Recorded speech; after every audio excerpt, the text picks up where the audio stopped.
இல்லைப்பா இப்போ தானே 10-20 நாளைக்கு அப்புறம் லீவ் போட்டு நான் வந்திருக்கேன், உடனே போய் கம்பெனியில் நான் அட்வான்ஸ் கேட்க முடியாது. எனக்கு ஒரு பாலிசி இருக்குது, எங்கள் அப்பா அம்மாட்ட நான் பணமே கேட்க மாட்டேன். மாமனார்கிட்ட கேட்பாரு. ஆமாம் அப்படின்னு சொல்லி சொல்கிறாப்புல. அப்படின்னா இவன் சொல்கிறான் தன்னுடைய அப்பா அம்மாட்ட கேட்க மாட்டேன்னு. ஸோ இந்த பொண்ணு சொல்கிறா அவளுக்கு கெஸ்ட் ஹவுஸில் இருக்க இஷ்டம் இல்லை. ஸோ நான் என்ன சொல்கிறேன், அப்பா அம்மாட்ட சொல்லிட்டு இருக்கும்போது சரி பரவாயில்லம்மா போன உடனே எப்படி இருக்கும்னு சொல்லி பணத்தையும் கொண்டு வந்து இந்த பொண்ணு அப்பா அம்மா 2 பேரும் இங்கேயே வந்து மும்பைக்கு வந்து ஒரு வீடு நல்லதாக பார்த்து இவங்களை எல்லாம் செட்டில் பண்ணிவிட்டு அவங்களுக்கு வேணுங்கிறதெல்லாம் கொடுத்துட்டு போகிறாங்க. அவங்க ரொம்ப திருப்தியாக போகிறாங்க. இந்த பொண்ணும் நினைக்கலாம் இனி தான் நம்ம வாழ்க்கை ஆரம்பிக்குதுன்னு.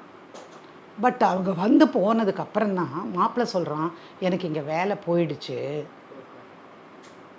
இந்த மீடியாவில் எனக்கு வேலை போயிடுச்சு, என்னால் இங்கே இருக்க முடியாது, இனி நான் தேடணும் கொஞ்சம் வேலை அப்படின்னு.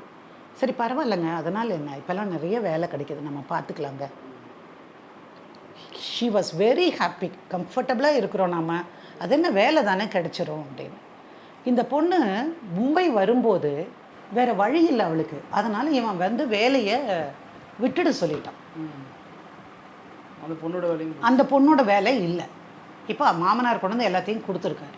இப்போ இவன் என்ன பண்ணுறான், எனக்கு வேலையெல்லாம் தேடினேன் கிடைக்கல.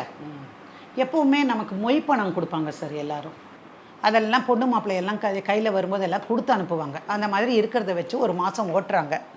அப்புறம் அதுக்குள்ளே தேடி கண்டுபிடிச்சி அவன் வந்து நான் பெங்களூரில் எனக்கு ஒரு வேலை கிடச்சிருக்குது, நீ என்ன சொல்கிற அப்படின்னு.